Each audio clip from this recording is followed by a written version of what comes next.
Bà, bà, Ủa cha. ô, cái sao tiền nó cũng có toa.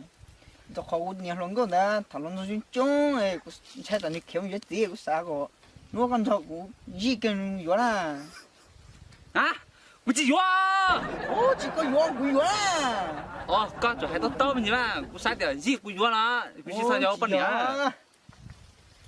Ô mơ, nó cho tao lại mơ. Được à?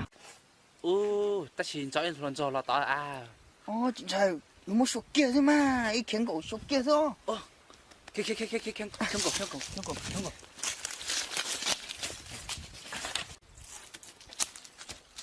Vâng, mơ nó cho tao nhé. Ô, được rồi. một số kia thì chỉ thôi số lòng có số nhà dân đấy thôi nè. Ô,我连嘛包嘛。Bố chỉ giống xưa mà. lo.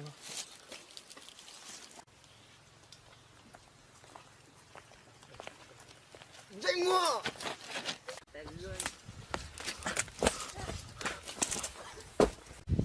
Dậy mua.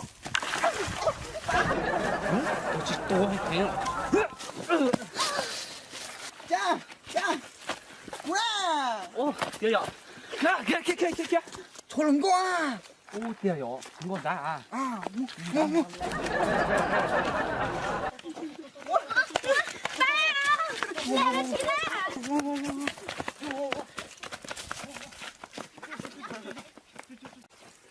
Go rong.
Chi